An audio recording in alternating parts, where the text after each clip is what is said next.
funny. Hello, good morning, good afternoon, wherever in the world you are. Welcome to Semrush webinar. We're going to talk to you today about Google My Business and how to take it from just the basic kind of out of the box thing you've set up. And we're going to talk with an expert panel that I've got with me. You can see them in the screen. We've got Tim and Niki and Amanda. We're going to introduce them all later, so you'll find out a bit more about them later. But we're just going to kind of shoot the breeze for a little bit, wait for a few kind of latecomers to roll up. So opening question. Where in the world are you? I'm in Cambridge in the UK. Do you guys want to go through? Tim, whereabouts in the world are you dialing in from today? I'm in Corby in Northamptonshire. The Midlands, Middle Earth. The middle of the earth, right? Awesome. Yeah. And Niki and Amanda, you guys are in the States. Whereabouts are you, Niki? I'm in Denver, Colorado. And it's super early there, right? Yeah. A little bit. Amanda, whereabouts? Greenville, South Carolina. Not quite so early there, right? No, it's about 9. So okay, so 9 a.m. Niki, I think, has the worst deal here. She's like 7 a.m. Me and Tim, it's kind of the middle of the afternoon. We've had breakfast and lunch. We've been through all this kind of stuff. So Margot's joining us from Toronto and Montreal. Wow, you guys are super waking up early as well. Thanks for joining us so early. I'm sorry it's so hideously early. And Ramneek, you're joining us from India, so it's probably like nighttime over there. Tuesday from Turkey. Wow, we got lots of people from all over the place. So thanks very much for joining us today. I appreciate it. Oh, look, there's other Southerners. I feel less left out. Texas, Jared from Texas, and Indiana. Wow, okay. So you guys are up super early. I hope you've got a strong cup of coffee or something with you to get you through this. So there will be time. So will be some more searching questions than whereabouts in the world you are later. And Lithuania, hi. We'll be doing some more searching questions a little bit later rather than just where you are, but hopefully we'll give you time to wake up a little bit, and I'll be getting the expert panel to give you some information and stuff. So hopefully some things that will trigger some questions for you. There'll be plenty of time for you to ask some questions throughout, and we'll try and pick up on some of those from the end. We've got people from Florida, Jersey Shore. I'm trying to think where'd be the earliest. So I guess LA, people over that sort of way. If anybody's in Hawaii, that'd be super early. Simon Cox, he's another Brit. That's not somebody else who's joined us today. Shout out to Anne. I grew up in Wisconsin, Anne. Wisconsin, okay, yeah, nice. Got people from Spain and Italy. So we've got some other Europeans here too. That's good. I'm feeling bad for making all these Americans wake up so early. Kalpana from India. Tim Arnold, he lives in my village. So some little tiny backwater in Cambridge. He lives in the little village where I live in Cambridge. Hi, Tim. Thanks for joining us. It's not so early for you, so you don't get too much of a shout out. Sergey's in Moscow. Mars. Yeah, I don't know what the time zone is there. Anybody know that one? Super early, super late. We've got Carl from Pennsylvania. Somebody in Greg in Athens in Greece. Hi, Greg. So, okay, we're going to gear up. So I'll just give you a little intro about what's going to happen today. So I'm going to do a really super quick presentation about some of the things that I've spotted in GMB about kind of moving things on, like from that basic setup. I'll try and make that super quick. So it'll be about sort of 15-20 minutes of me showing you some slides. I'll try and make the font all super big so you don't have to zoom in on your screens too much. After we've been through that, then we're going to throw over to the panel. We'll give them all a chance to introduce themselves properly so you can hear a bit more about who they are and where they are and why they're here. And we're going to then discuss the presentation, like some of the things that it throws up, some questions, and hopefully have lots of time to tackle some of the questions that you folks have got to. All right. So Rohit's from Ahmedabad in India. So evening, not night in India. Okay, thanks, Rohit. So my geography is awful. So my geography is entirely based on UK soccer. So unless there's a UK football team that's played against an Indian team recently, then I probably won't know too much about the geography of that area. And Ken in Chicago. We got lots of people joining us. Okay, we're about 5 minutes in, so I'm going to jump into my presentation, and we'll rattle through that, and then we'll get over to the expert panel and start giving you some of the real insight and information that these guys have come to share with you today.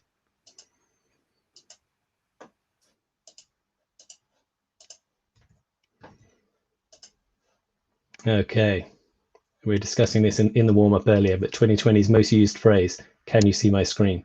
So yes, hopefully you can see my screen. So here we go. I'm going to talk to you about some of the basic stuff about taking your Google My Business listing, or GMB, from basic to brilliant. So your basic, the caveman, that kind of thing that you've set up, hopefully we're going to help move you on a little bit out of that kind of, at least introduce you to fire and some interesting things that cave people had to move them on to the next level. So I hate these kind of intro slides about who you are and all those kind of things, but there's some stuff about me. I spend way too much time on Twitter, at Optimisey if you have questions and stuff afterwards. So Twitter's probably the best place to find me. But the most useful link on this page is that optimisey.com/Semrush GMB. The color I've just put in just to make that a bit more obvious so it jumps out a bit. But if you note down that URL, then you can get the slides from the presentation and stuff. So just if there's things on there that you think, oh, I forgot what that link that was, or the bit that he particularly mentioned, or that question that came up, or those kind of things. So you should download the slides from there. It's all live now. You can kind of follow along if you want to. That makes things easier for you too. Okay, so Google My Business, some of the basic stuff. We're going to start on the assumption that you are at least already have a GMB listing set up. You've done some of these kind of basic 101 things. If you haven't done all that kind of stuff, that's okay too. Hopefully there'll be some useful information for you here. But we're going to assume a little bit of knowledge here. So you must have done some of the basic things. So you've verified your listing. You probably put in some links to your website. And you've added things like your phone number, excuse me, some of your office hours, and maybe even a few photos, that kind of stuff too. You'll notice that little asterisk there on the second one. That's on purpose. This is something I see really often, even with people that have done GMB listings fairly recently. So have you checked that your listing, whether you've got your website address mentioned, have you changed it to HTTPS? Lots of people set up their GMB listing ages ago. They put their website address on as it was then, http www.mywebsite, whatever it was. In the last few years, they probably upgraded to HTTPS and they forgot to change it on their GMB listing. It's not the end of the world. Of course, it still redirects if you've done it properly, but what it will do is it strips out that referrer info. So because when you refer from a non-secure URL, so an HTTP one, to a secure one, as a part of the security protocol, it strips off all the referrer information. So you'll be just having less useful information about where that click came from. So not a great idea. So quickly go and check that. Not right now, maybe, but afterwards. But I bet a whole bunch you will find you've still got an HTTP link in there. And make sure you do it for everything. So that website button you've got on there, if you've got appointment links, if you've got, menu links, all those other kind of good things you might have in your GMB listing, make sure you changed all of those to the latest, most up-to-date version of HTTPS, www, whichever the one you're using. Make sure that's on there. First tip. Okay, assumptions and those sort of basic stuff in place. We're going to try and take you on to Google My Business Brilliance. If you're wondering who these people are, this is the Lego set for the women of NASA. So some super bright women that did some pretty amazing things, and Lego trying to introduce more gender balance into their Lego toys. They made this Lego Women of NASA set. So we're going to move you to this kind of NASA level kind of astronomer, astrology, astronaut brilliance. Because the first tip we're going to do is make sure that you track everything. So if you've been working with GMB for any amount of time, you will know that the GMB insights that they offer in there is garbage. So there was a great example of Brody Clark, who's a great SEO based in Australia, and he set up a brand new GMB listing, and like within the day of it being verified and all those kind of things, then the insights info was showing that he had like 160 visits historically before the listing even existed. So just GMB insights, it's probably got some useful information in there, but it's pretty rubbish. So if you can add UTM tracking into all those links and all those things that you put on there, that's going to really help you be able to monitor the impact that you're having. So that is the first thing to get set up, because all these other kind of things we're going to give you an advice today to help you get more traffic and more leads and all that kind of stuff. You want to be able to prove that it's working, right? Because you might do something that makes it worse. You'll be able to show that too. So get UTM tracking set up. One of the other really good reasons to do this is that it then shows up in your Google Analytics data as well, but it also shows up in Search Console. So if you have those UTM tracking URLs, then in Search Console, it shows as a separate URL. So in your homepage shows, number one, hopefully if somebody searched for your brand, and your GMB listing also appears in the page, that will give you some separate information in Google Search Console. So you can start to see the kind of queries where your GMB listing is appearing or not, and start to see which kind of queries it's appearing for, start to see like, when does my appointments link also appear, start to give you some really useful extra information in Search Console. Okay, anybody know what one of these is? This is an extra Lego tool. So if you've got kids, you probably know what one of these is. When they first showed up in the Lego kits my kids get, I was like, well, what the hell is this? It's like a little lever to separate all the bricks out. Anyway, it's a very useful tool if you're building stuff. So when you see this little symbol, this kind of Lego tool, then I'm going to give you a link and some information to some useful tools and stuff that you can use, some of the tools that local SEOs that are working on this kind of stuff use. So when you see this little orange thing, it's going to be a good tool for you to use. So the first one is from my friend Claire Carlisle. So she has written a handy, useful guide to UTM tracking. If you don't know what UTMs are and you don't know how to do UTM tracking, Claire has done all the hard work for you. She's got a spreadsheet and you just put in a few kind of key bits of information and it just spits out all the URLs that you can just then go and copy and paste and stick into your GMB listing, and it'll all come out with all the correct UTM tracking. Because if you get the kind of source and the medium mixed up, which I always still do to this day, it really messes up all the kind of information you're getting in Google Analytics. So go to that link that I popped on there, use Claire's tool, save you a whole bunch of time. Okay, next thing with the GMB listing stuff is make sure you use all the stuff. There's loads and loads of different things to use in Google My Business that comes with it out of the box that lots of people kind of overlook. They just get bits, they get started, they get a bit, overwhelmed or get a bit bored, frankly, just filling out all the things. There's a whole bunch of stuff in there that you need to use. One of the important ones is photos. So people, you probably uploaded your logo, you've got a few maybe photos, shop fronts, all that kind of stuff. But you can really go to town on photos. There's loads and loads of different sections that GMB splits up in there for you. So make sure that you've got something in each of those sections. So like your interior shots, exteriors, your logos, your team, you working, doing what you do, all those kind of things. Have lots and lots of photos. And try and think about ways that people might be interested in using those photos. Think about it from a customer point of view. So a classic one I always see is people taking photos of their office, like if they're agencies and the office is empty. Don't do that. It makes your office look like nobody does any work there. If you're an agency, you don't want it to look like nobody does any work there. Put people in it. Have people in your photos. It's much more engaging and interesting to have that kind of stuff. And think about like seasonality. If you're a shop that has beautiful awnings out the front and it's all covered in snow and it looks really romantic in winter, that's going to be great when people are looking for your business in kind of like November, December time. But if it's really hot and sunny outside and you're showing photos on your listing of your business covered in snow, it looks kind of weird. So you can change these kind of things around. Claire is actually talking to the other day, came up with a great tip for this kind of stuff. Think about it at the moment, particularly with COVID. If you're changing your business and you've got queuing systems in place or your staff are all wearing masks or those kind of things, people want to know that about your business right now. So make sure your photos reflect the kind of changes you're making to your business because of COVID or those kind of things. So start thinking about how you can vary this kind of stuff too. And you can put videos on there. The videos don't have to be super long. I think they can't be super long. I think their limit is like 30 seconds and 75 megabytes. You can put like a little video on there. So like my wife is a classic one. She's really intimidated by places where she doesn't know exactly where she's going. So show what it looks like outside your shop. Show like what it looks like walking through the door. Show like, does the door go inwards or outwards? Or, is the parking lot right next to the front door? Or is it kind of around the corner of those kind of things? So videos can make people feel much more comfortable with coming to visit your business, which is a good thing.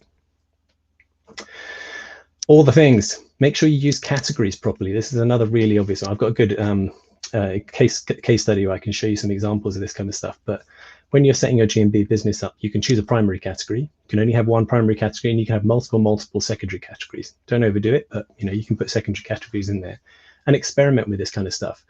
When you have one thing set as a primary category, it unlocks certain features depending on what that primary category is. Like restaurants and dentists will have different features available to them in GMB because of those category settings. So experiment with it, see which kind of one fits best for you.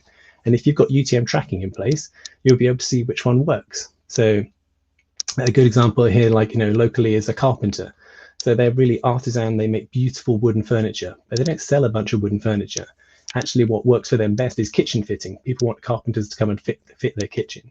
So when they switch it around from being a carpenter to a kitchen fitter, suddenly they start appearing in way more searches because more people are looking for kitchen fitters and they get a whole load more business. So it was a difficult thing for them because like they're really personally attached to I'm a carpenter, not a kitchen fitter. But like if this thing is supposed to be driving business for you and making you money, have an experiment, see which ones actually drive business for you. And again, you can look at changing this kind of stuff seasonally, like maybe more people are searching for fitting kitchens in the new year when they're doing new year house improvements. And actually maybe later in the years when they're looking for more furniture. So you can kind of switch these things around. Be interested to discuss that with the panel about how they feel about changing categories through the year. So here's the example. So this is actually literally a business I work with locally. They were a bakery, but they did way more stuff than that too. They did like patisserie and they particularly made wedding cakes, was a really big thing for them. They did bakery classes, all this kind of stuff, but they had their GMB listing set up. They'd done it out of the box. They'd gone through the steps. They put a few photos and they chose bakery. Done. And we actually looked at it and then we found all these other kind of categories that they could be. They were wedding cake shop, cupcake, all this kind of stuff, culinary school, wedding bakery. There's specialist categories for a lot of this kind of stuff. And as soon as we started adding those in, they started appearing in way more searches, started getting a lot more leads, a lot more business. And make sure that it matches up onto your website. Back yourself up. Like if you change your category to show that you've mentioned wedding cakes or sell wedding cakes, make sure that your site mentioned it, because this was a listing that appeared against one of their competitors, and their website mentions wedding cakes. They still had only listed themselves as bakery. They only had one primary category, no secondaries. But when you search for wedding cakes in Cambridge, Google is looking into the site and saying, well, their website mentions wedding cakes. I mean, it says primary category bakery, but we're going to go for wedding cakes because it says, and there's a picture. So make sure that your site backs it up. Don't just throw in hundreds of secondary categories because you think it's going to get you loads more traffic. Actually, walk the walk and talk the talk too.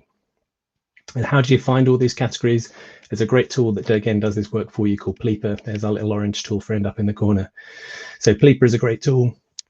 You can get yourself a list of all the GMB categories, because Google, unfortunately, don't make this easy for you. There's no kind of drop-down list to just go through and, okay, this category, this category, this category, this category, I'm going to get all those things. Thanks very much. They make you work for it, so you have to kind of guess and whether they call it is it wedding cakes or is it cakes for weddings. I mean, they don't make it easy. So if you go to Pleeper, you can start to put in bakery, and it goes, hey, here's all the things we find related to bakery, and it starts to suggest them, and it should show you all that kind of correlation things, like or lots of other businesses that call themselves bakeries also call themselves cake shops. So you can start to get all that information, search through it, find through it, all that kind of stuff. Really useful tool.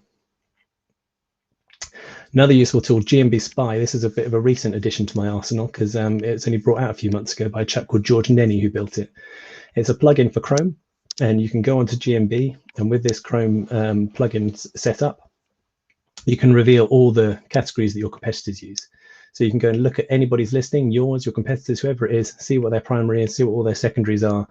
You used to be able to do this kind of like by digging into the code of pages and stuff, but this plugin just makes it a whole lot easier. You can just, you can skip back and forth between all the listings and the search results, start to see who's using which categories. Having a look at your competitors and seeing which categories they're using can be really useful and a great way to help you expand yours.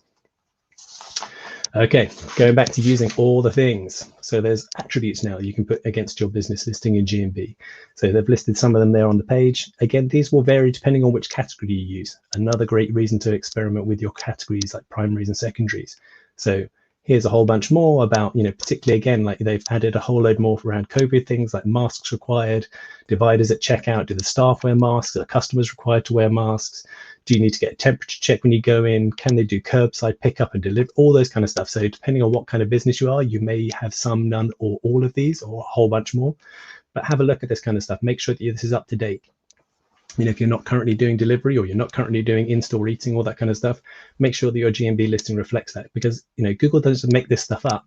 This is based on what they know people are looking for. People are looking for restaurants where they can still eat in, or restaurants where they can get a curbside pickup, all that kind of stuff. So make sure you're looking for all these kind of things too. Again, these attributes are just available in your GMB listing. You can just turn them on or off. And Google's trying to still crowdsource this kind of information too. So if you've got this the Google Maps app on your phone, every time you visit a place, you'll be getting these kind of questions. So this is just like some of the ones from local parks and schools in my kind of area. Like, my kid's school is there wheelchair accessible parking here? For the local park, would you say this is a useful result for hiking area? And bear in mind, your customers are going to be getting these kind of questions about your business. So make sure you're kind of talking to your customers and like, what do you think about this? Would you like us to have, more romantic tables for two, or would you like us to have a closer car park? All those kind of things. So make sure they're thinking about the answers that you want them to give. I'm not really sure, like, again, we'll talk about this in the panel, but how Google are quite using all of this information yet, but they're certainly gathering it. So it's probably going to be something coming in the future. And this is the kind of stuff they're using to then populate these results. So this is again, just some similar results from local to me, but look how they're kind of pulling this stuff in. So here's the coffee shops, and it's got no delivery and takeaway. Similar kind of information here for pubs, dine in, takeaway with a little green check mark. Very similar again, fish and chips, but they've now got kind of negative thing as well. So this is dine in, so they've turned off. So they don't have dine in available here. They don't have dine in available, but they do have takeaway and delivery. All this kind of stuff, all this information Google's trying to show users in the search results, because this is kind of stuff they're looking for. So these are kind of attributes and things that you can show for your business, because that's what customers are looking for. Okay, make sure you use all the extra stuff too. So you can get yourself a short name. So mine is g.page/Optimisey. So it's a bit like getting your Twitter handle or your Facebook page name or whatever, that kind of stuff. You can set yourself up a short name for your GMB listing. And it's super, super useful to then be able to send people to that to then give you a review. So if you're asking for reviews, which of course I'm sure you all are, because reviews are super handy, when you're asking to reviews, like, if you want to say, oh, go to Google and search for our business and then scroll down a little bit on the right and click it, it's a really painful process. So using the short name, you can even skip them straight to the reviews process. I think it's / your business name or short name, whatever it is, / reviews, but you can skip them straight to those kind of parts and just make that a much less painful journey for customers. Like, oh, please give us a review. Here's our short name, skip them straight in. GMB messaging, if that's appropriate for your business, is another really useful way to kind of keep in contact with your customers, give them a really easy way for them to reach out to you and ask you stuff. Speaking of questions, Q&As. Again, lots of people get kind of scared of this. I have clients go like, oh, well, I'd like to post some, but do I need to kind of like set up a fake account or not? You don't need to set up fake accounts. Google are quite happy for you to ask and answer questions about your business yourself. So, if you get questions all the time, like, where is the car park? Are you open on Sundays? Can I bring my dog? Ask those questions yourself on your listing and then answer them yourself on your listing. And then start to give those votes, give those upvotes, and your most useful answers float up to the top. It can be really useful.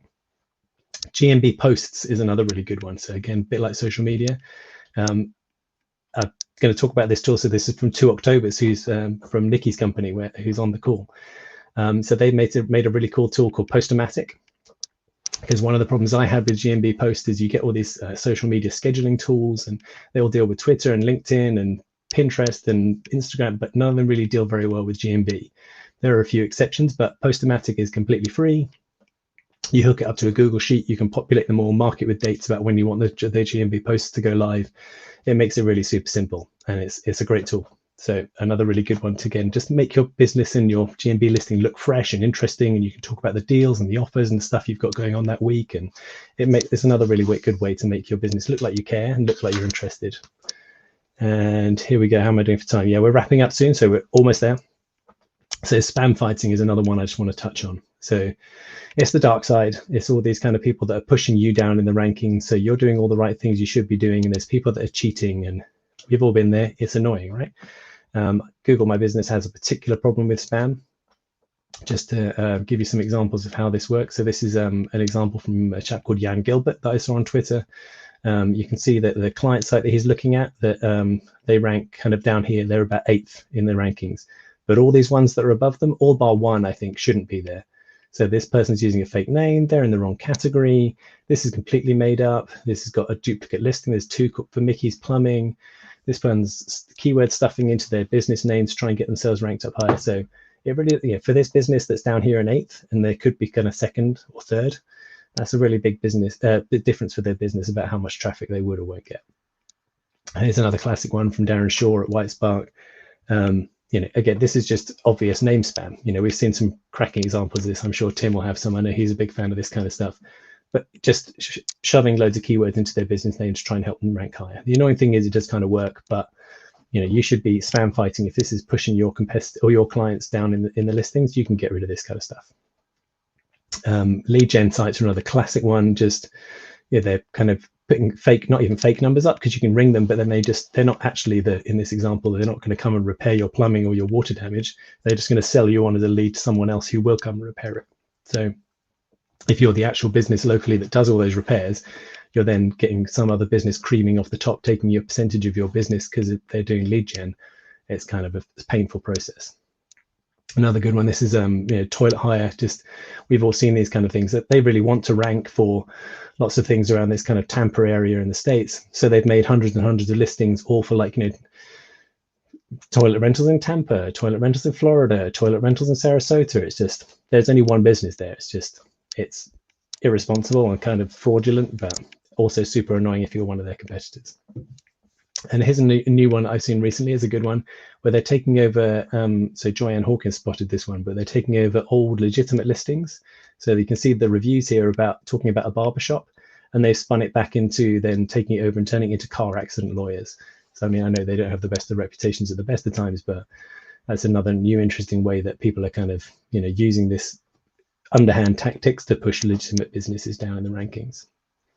So tools and tips to how to get this done right. So we'll come over to the panel. I'm sure they've got lots of tips about this too, but I spoke to Ben Fisher and a chap called Jason Brown, who some of you may know on Twitter, who spend a lot of their time fighting this kind of stuff. So Jason runs the reviewfraud.org site.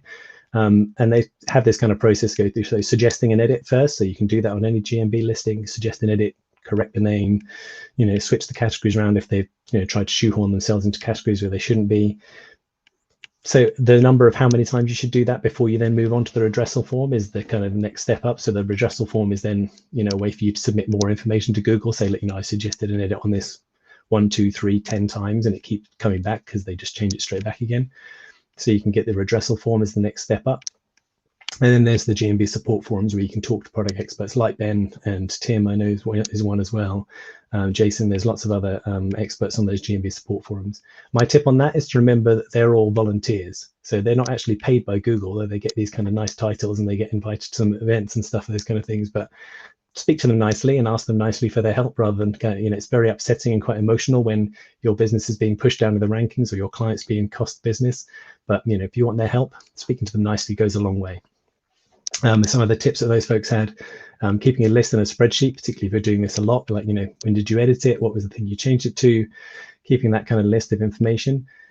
Jason was a particularly fan of using a separate account because I think once you start getting into this a little bit more, then some of these people that are doing this kind of shady stuff are very keen to find out who it is that's reporting them. So keeping that kind of separate from yourself and your business can be a good way to try and stem some of that tide. So there's some good tips in there, hopefully, that will help you fight all this kind of spam and get rid of it and get your business and your clients back up to where it should be. So some things to look for. So I'll let you download the slides rather than read out bullet points because I think it's Greg Gifford says that bullet points kill kittens. But just some things to look out for, like good for you to pick out here, like, virtual offices. They're not allowed under GMB's guidelines. They're using postbox addresses, all those kind of things. And fake reviews is another good one as well. So, compare it to their listings on Yelp or TripAdvisor or Facebook or wherever it is. If on GMB they're kind of getting consistently 4 and 5 stars and everywhere else they're getting like 1 and 2 stars, then maybe something is a little bit amiss there. Maybe they're just buying reviews. So you can look for that kind of stuff too. And hopefully that is a helpful lot of information to help you fight spam.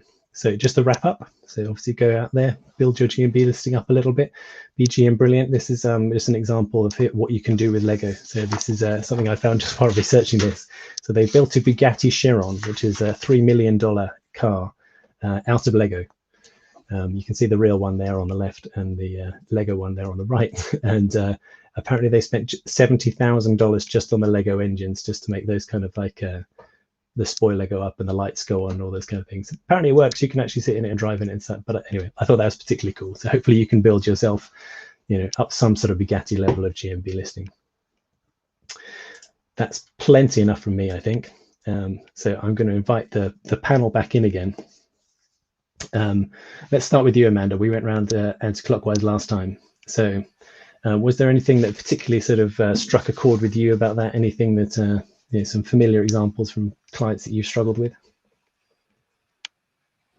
I really actually like the idea of changing out your primary listing, primary category on your listing based on seasonality and things like that. I think that would be really beneficial for something like a bakery when it gets to around wedding season and putting wedding bakery as your primary listing category and then switching back when maybe it's not a very big wedding season, and that would likely help you rank higher. Great. During that time. I completely skipped out the examples. I promised that the introductions. I promised I'd do that.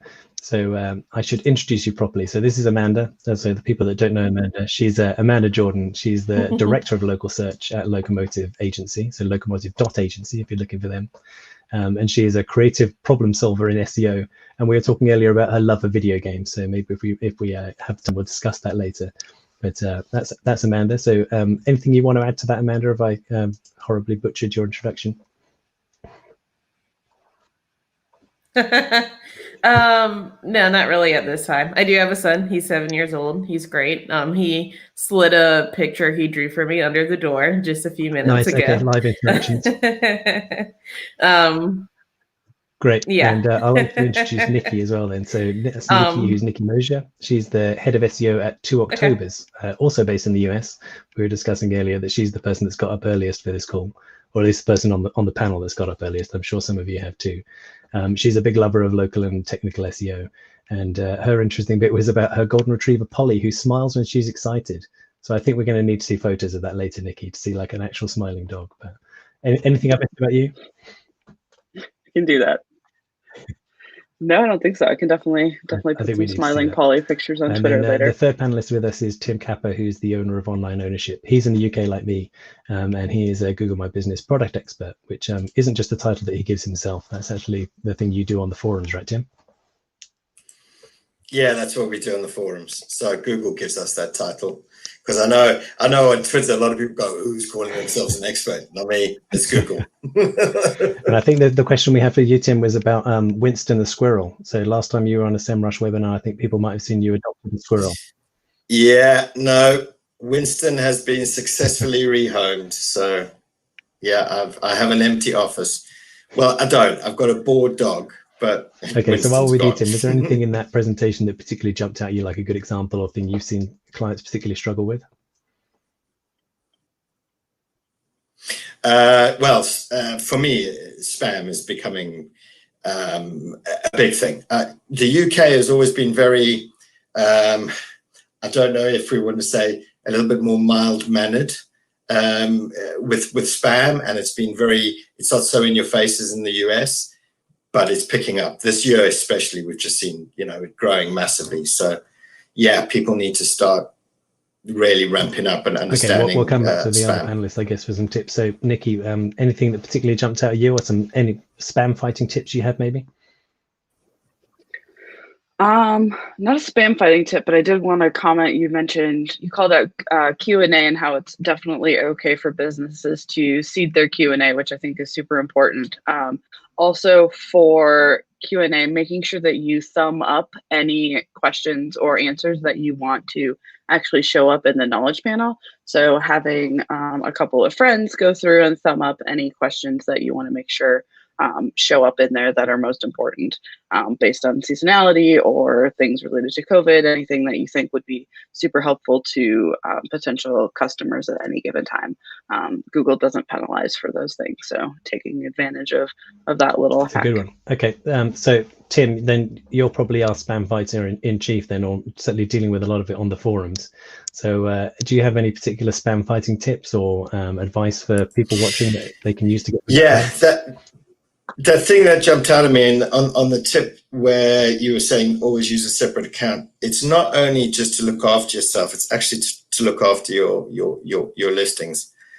If you use your account, let's say, and you've got, I don't know, you're managing a business or you're looking after a business, or you've got listings yourself, and you start suggesting edits. Now, you're typically going to be suggesting edits in the same sort of categories. If you suggest too many edits and they get rejected, your account can actually end up suspending all of those listings. And I would say that is your primary reason for using another account. I've seen firsthand a chap who was managing a bank's listings. Firstly, he wasn't obviously using third-party guidelines. He was listed as the owner and not as the manager. And 200 bank branches of his got suspended because he was spam fighting in the same account. So, yeah, just be very careful of that. Use a separate account. How about you, Amanda? Have you got any particular tips for trying to get rid of all that nasty spam in the listings? Yeah, one of my tips is something that I did for a client is make sure you check your own reviews for fake reviews or employee reviews, just so no one catches you as well. I had a client who had someone who applied for a job and they left a review about the experience applying for a job. And of course, we worked to get that removed. And it was, of course, very easy since it was my client and we knew what the situation is. So yeah, make sure you're covering yourself too. I work with clients and you look and they've only got sort of 3 reviews and one of them is, I love working here. Okay, not an eligible review. Okay, so we've got some great questions coming in from folks in the audience. So Jared Caraway had a good question about call tracking numbers. So what do you do with call tracking numbers? Do you list that as a primary and then the non-track number as a secondary? I'm going to throw that over to you, Niki. Are you happy with that one? Yeah, I think use my my gut tells me that you should use your regular phone number first, and then put that call tracking number as the secondary number, just for NAP consistency, and for making sure that you have your phone number that matches with everything else on the listing versus having that call tracking number. Anybody else got anything to offer on that one? I would probably do it the other way around. Your call tracking is the one you want people to be phoning from, but for app consistency, you certainly need to not forget put your actual main number in as your secondary, because also call tracking, depending on what you use, that goes down a lot, or can do. You know, I mean, if you're using a great company, probably won't, but it has been known to go down, and you still certainly need to have the other one. But I guess I read a great choice, thing by really. Mike Blumenthal, who I'm sure lots of people in local SEO know, the kind of godfather of local SEO. And one of his tips around call tracking numbers in particular was to make sure that you kind of Google them, because he's had instances with clients where they've had a call tracking number set up, but it wasn't unique to them. It had been used for some spammy, nefarious porn, pills, poker thing related years and years ago. And you add it to your listing, and you kind of get associations you don't really want with your listing. So that can be a kind of risky one. I'm not sure it particularly affects your GMB ranking, but it's probably not great for your brand. The next question we had in, I picked up, was from Mike Dickman. Amanda, I'm going to fling this one to you about multiple listings. So what's your input on multiple listings for car dealers? So you have auto sales, you have the service department, the collision center, the parts department, all of these kind of things, some of them at the same address, some of them at slightly different variations on the address. Have you come across that kind of multiple listing issues with the clients you work with? Yes, and I believe car dealerships have their own kind of thing going on with Google My Business, where they're allowed to have separate departments. And if they're allowed to, perfectly fine. I think they should use definitely the actual address for that department.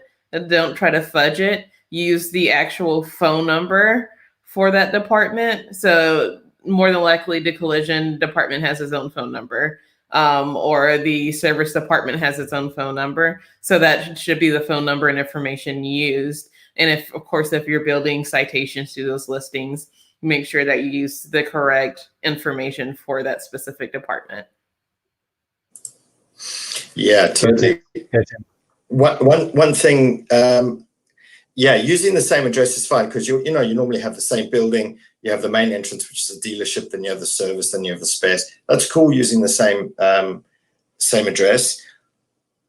What I would definitely suggest doing is having them, if they are in the same building, some are actually little separate buildings on the same lot, but if they are in the same building, silo those interior departments into the main listing. So like the main thing is just called Bob's Toyota, and then it would be service department Bob's Toyota. Make sure that is located in. It also helps the algo to understand exactly what's in where, and especially the same address, because last month there was a whole raft of incorrect duplicate mergers based upon things being in the same location, and it just helps the algo to understand that, oh, actually, yeah, it is the same address. Yeah, it's got a different number, but it is meant to be there. And duplicate mergers are an absolute nightmare to sort out. So take 5 minutes and mark it in, or get hold of business support to mark it as located in. It can save you a lot of heartache. Niki, anything to chip in on that? No, actually, I think everybody covered. Okay, that was a really good response. The next question for you. We're gonna let that one lie with the expert. So I've got a question for you then, Niki, about service area businesses. So somebody calling themselves SEO team. So I'm hoping that's going to be multiple people watching. But they are asking about how to win if you're a service area business. So you don't have that kind of bricks and mortar location thing that people can stick a pin in the map. You're kind of service area business, maybe like me. Like, I don't want people showing up to my house. So have you got some advice for SABs and how they can start to rank a bit better in GMB? Yeah, definitely. One, make sure that you do hide your address and instead use service areas. So using the town names, the zip codes for your actual service areas instead of having your address listed there. So you don't have people showing up to your door. And so you have a better chance of showing up a little further out. Back to the page that you're linking to from your GMB listing, making sure, so if you're a plumber, instead of just linking to your homepage, link to the plumbing services page on your website. That page is more relevant, so hopefully that will help provide a better user experience. Chances are your homepage probably doesn't talk as in depth about your plumbing services as your plumbing services page. So linking to that page as well can definitely help. And then a lot of the other things that Andrew mentioned. So making sure that you have photos of your team, making sure that you're talking about your team, responding to reviews, I think should be definitely at the top of your list. And if you're not doing that, making sure that you try to have someone dedicated on your team that's doing that consistently, because that can definitely go a long way with Google and with users is responding to those reviews. I saw a very interesting thing this morning from Mark Williams Cook on Twitter. He got an email about a notification from GMB saying, hey, respond to this review, somebody's given you a review.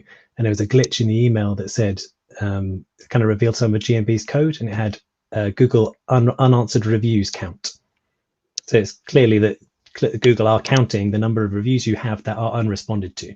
Wow. Whether you respond to them positively and say, hey, thanks for the great review, or whether it's a negative review and you say, I'm really sorry to hear about this experience, please get in touch. Respond to all your reviews. Yeah, Niki says definitely. that kind of stuff. Respond to even the ones where it's like, somebody that says like, this is amazing, thanks for that. It's a 2-word review. Respond to all your reviews, that kind of stuff. So Amanda, you were nodding along while Niki was talking too. Do you have anything you want to trip in there? Just that review management can be a lot. I have clients that I work with where the main purpose of our service is to help them with reputation management on Google My Business. And we did do a analysis of their most common types of reviews and what those negative reviews typically look like account issues, issues with product or service and things like that, and gave them examples. And we went through a process of coming up with canned responses, where we had a section to add the person's name and things like that too, so we can make it more personalized for them. But if you are getting a ton of reviews, that's a good way to make the process a bit easier, is to kind of create an analysis of what type of reviews you're getting, responses that have been approved by everyone who needs to see them, including your legal team and marketing team and things like that. And then you can kind of go in and kind of mass do it, or use one of the many great review tools out there to kind of help you respond to all of those reviews. Because if you have like a ton of locations or you're a franchise, it can be hard to get to all the reviews that you need to respond to.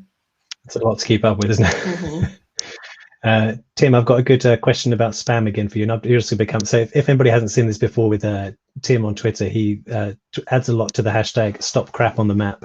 So if you want ever just like, so this, when I was putting this together, I wanted all those examples of terrible things with spam. Hashtag stop crap on the map was a great contribution to that.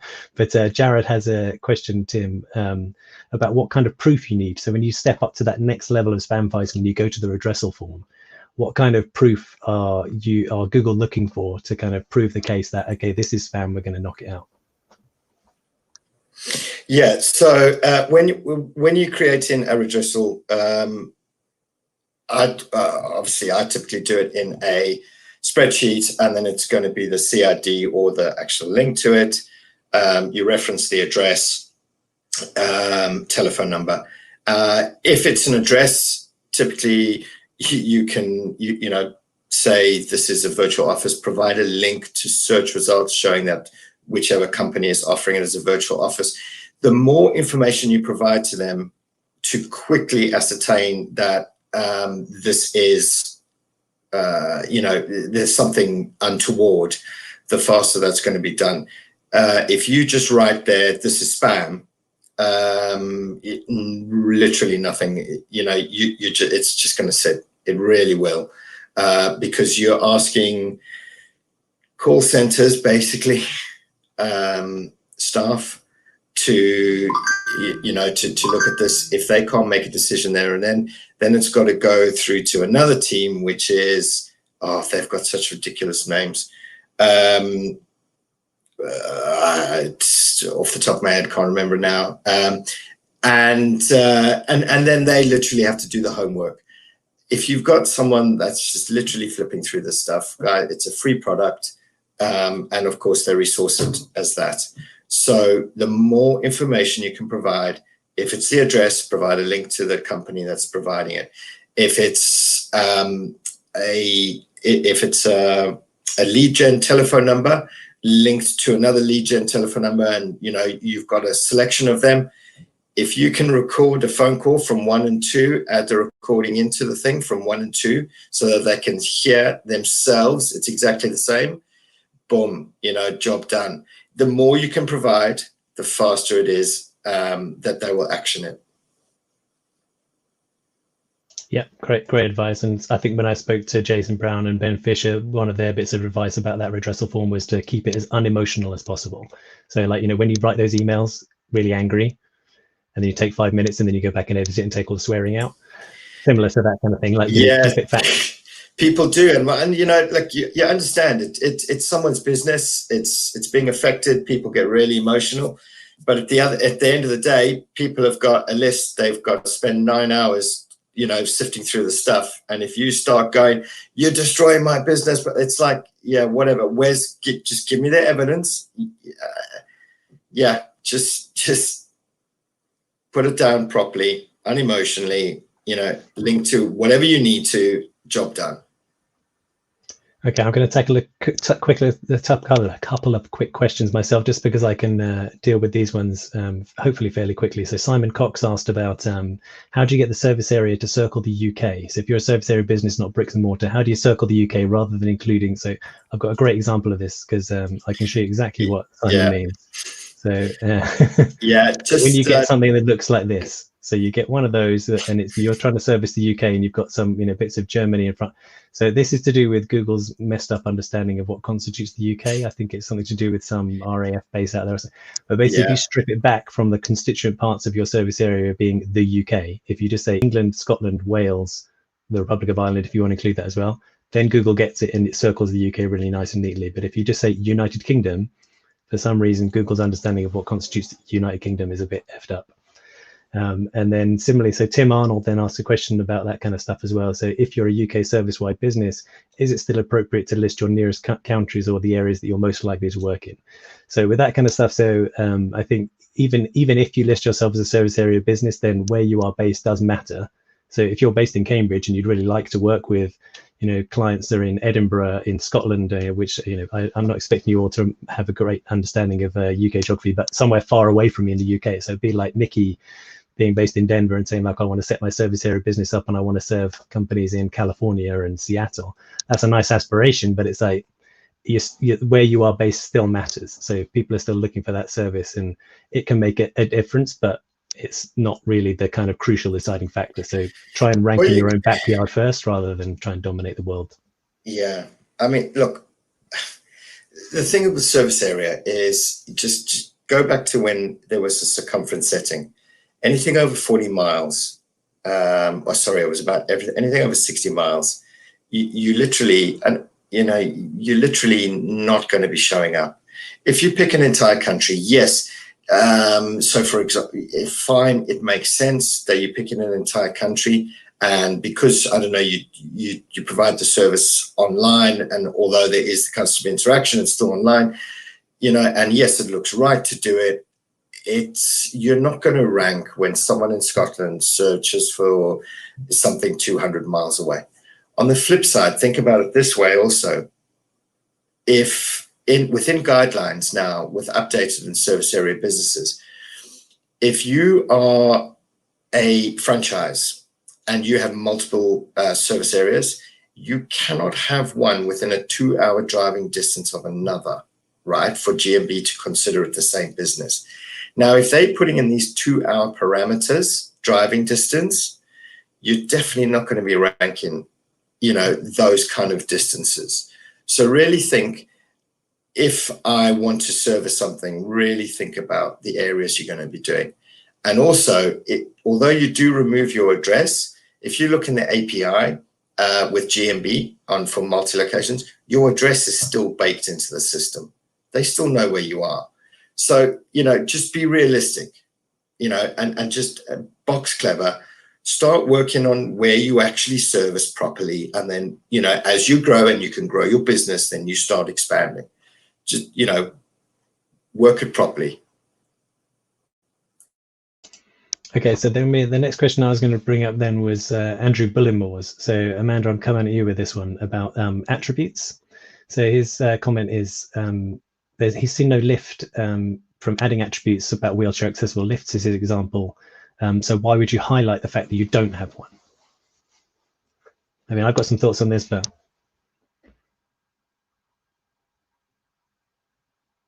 sorry, Amanda, I was going to come at you. Oh, sorry. I would actually like to hear what you have to say about it first, just because attributes aren't like a huge thing for my clients that I work with on a regular basis. Point, Andrew, I should say, Mr. Bullimore, I'm a big fan of your stuff on Twitter as well. If you haven't seen Andrew on Twitter, he has some interesting stuff on local SEO. But I guess with attributes, my sort of thought of it is that if you don't want to mention that you don't have a wheelchair accessible lift because you think that's going to put people off, is that worse than somebody in a wheelchair turning up and not being able to get in? That's going to be even more of a kind of ding for your business. Like, if you want to then, say that your staff don't wear masks, and then that's one of the kind of attributes around the COVID stuff that you're going to then, there are lots of people out there that are kind of looking for those businesses that don't wear masks because they're those kind of, conspiracy theorists that don't believe in all that kind of stuff. So there are, positive sides to all these kind of stuff. But I guess to think about it more than just a ranking, but think about it from a kind of human and a customer point of view. If somebody is out there specifically looking for a women-led business or stuff that they're temperature checking their staff all the time, and that's not you probably don't want that custom anyway, right? Because they ain't looking for you. I would, yeah. I mean, look, but going back to disability, I would probably make sure that you're showing it. And also depending on what country you're in, double check where your disability discrimination laws are before you start advertising things that you do or don't have. Double check that. Yeah, that's the reason why I hesitated, because I know in the US, a lot of businesses are required to have wheelchair accessibility. And if you don't, that may be something that you want to figure out on your own outside of putting it on Google My Business first. Good points. I am not a lawyer. Don't take my legal advice. Niki, I was going to come over to you with a question that we had from Justin Carter about GMB websites. So touching on GMB websites and whether those are worth having or whether you should have them as well as or instead of your own website. That's a good question. I feel like Sterling Sky did a case study about this, but I could be wrong. I know somebody did one. I think they're better than not having a website, but if you have a website, I don't think there's any benefit to creating a GMB website. I think your website through WordPress or Squarespace or even Wix, something is going to be better than the platform that Google's providing. If you just need to get a landing page up quickly and you don't have another website, then I would go with that. But I haven't seen any benefit in using one personally or with clients. Tim, I know you nosed around a little bit in Google Sites and things as well. What do you think of those? Yeah, totally. If so this is going to go back to depending on your competition.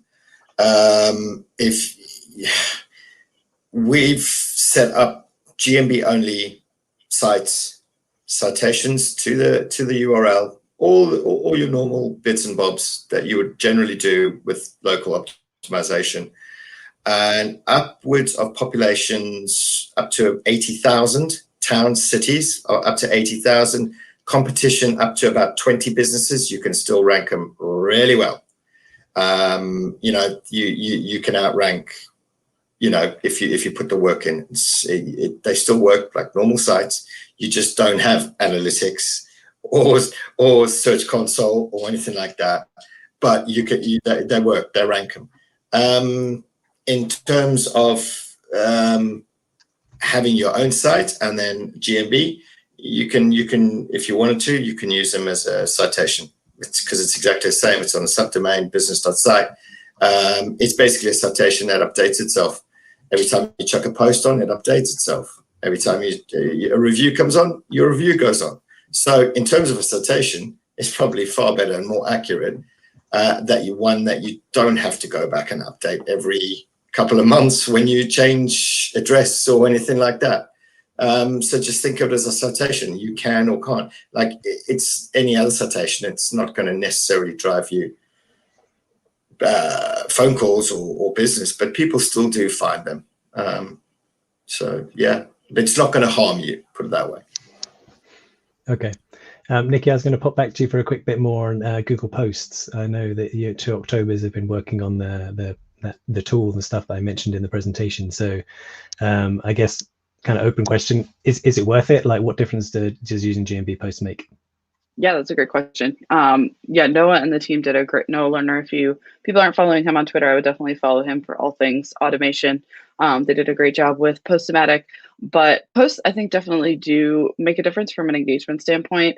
It's just kind of one more touch point that it gives people to get to your website, to engage with your business, whether that's just giving them updates about your business or providing things like coupon codes or getting them to blog posts. So yeah, I would definitely take advantage of those no matter what your business type is, but especially for things like service area businesses, definitely take advantage of posts to highlight things going on with your business, give people discounts on new services that you're offering, new customer discounts, that sort of thing. And put UTM codes on those so that you can track the interaction and the engagement with your posts.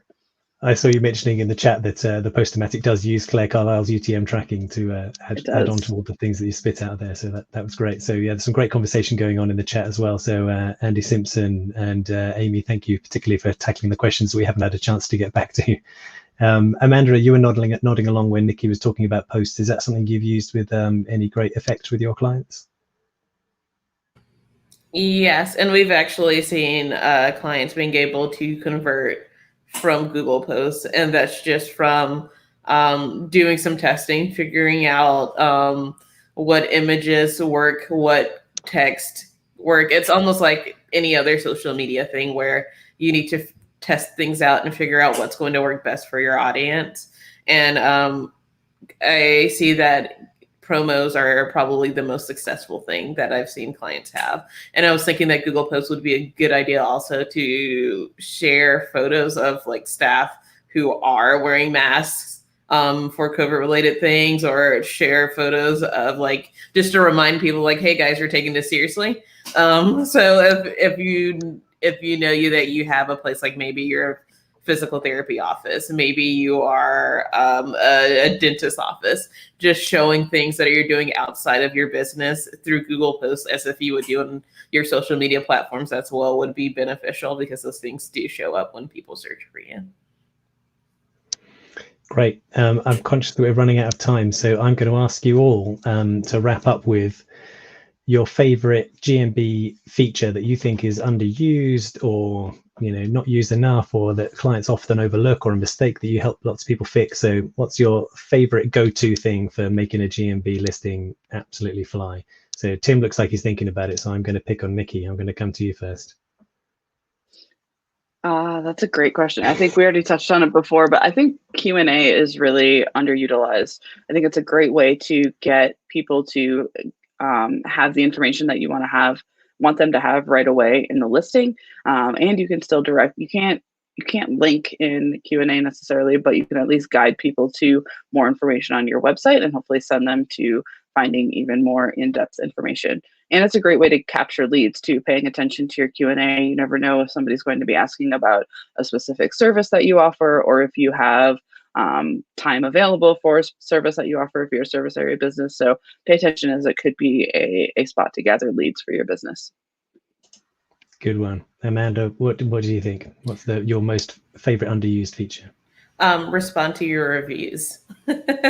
It's important, not just from the standpoint of it encourages other people to leave reviews, and it helps with conversions. But if someone has a question or concern, possibly about your customer support or customer service, knowing that you respond to your reviews and take customer concerns seriously puts you another step further above your competition who's not doing it. Thank you. Mr. Kappa. So I'm going to be difficult. I'm going to go with 2 here. So essentially, in our hospitality industry that I mainly live in, and this is going to mimic Niki's, is Q&A. That is about the only feature you have available to you in GMB. So it is the only feature you have in GMB that you can actually use. There's no posts, there's absolutely nothing, no descriptions, zero. So post is a good way of actually getting people to, is this near the beach? How near the beach is it? Does this have jacuzzis? Does that have a hot tub? Yep. So we start thinking about that. So certainly Q&A massively for the hotel industry. And then underused for GMB posts is using, just basically long tail keyword research and providing information in your post with that long tail, those long tail queries, which other people aren't answering, and they actually do appear, little nicely highlighted for those queries when they searched. So yeah, they definitely help. Good one. So I'm glad that none of you picked mine, because I'm going to put mine in here as well about making sure that your customers mention key things in their reviews. So you often get those reviews where they go like, oh, it was great, which isn't very helpful. So the way that you can kind of prompt this, like, when you have those kind of email things that go out to, recent clients, or however, if you've got some pop-up in your store where you're asking people things, you can use what is termed the enhanced ask. So kind of lead them towards, like, how did you find your hotel bed, or what did you think of the jacuzzi, or how did you find the selection of restaurants? So lead people along that kind of garden path to, we'd really like for you to mention the bed was super comfy, or we'd like for you to mention that, like, it was such a good deal, or checkout was super speedy, or whatever it is. And having those things, and when those people mention those key things in reviews, then when people are looking for hotel with super fast checkout, etc., then those are the kind of those words that will get highlighted and picked out in the reviews and stuff as well. So that can be a really good way to not just get reviews, but get really good, useful reviews that are going to help you get more business and stuff. So I am conscious that we are now over our hour. So I can thank you all again, particularly in the US, for getting up so early. But thank you again to Tim, who hasn't got up so early, but for his time, and to Niki and Amanda for their time as well, and to all of you for joining us. All of us are on Twitter, me certainly far too much. If I'm sure there's loads of questions we didn't get a chance to get to, I'm really sorry about that. But thanks for joining us. Thanks for all your questions, and thanks for tuning in. Do come find us on Twitter if you want to continue the conversation. Thanks.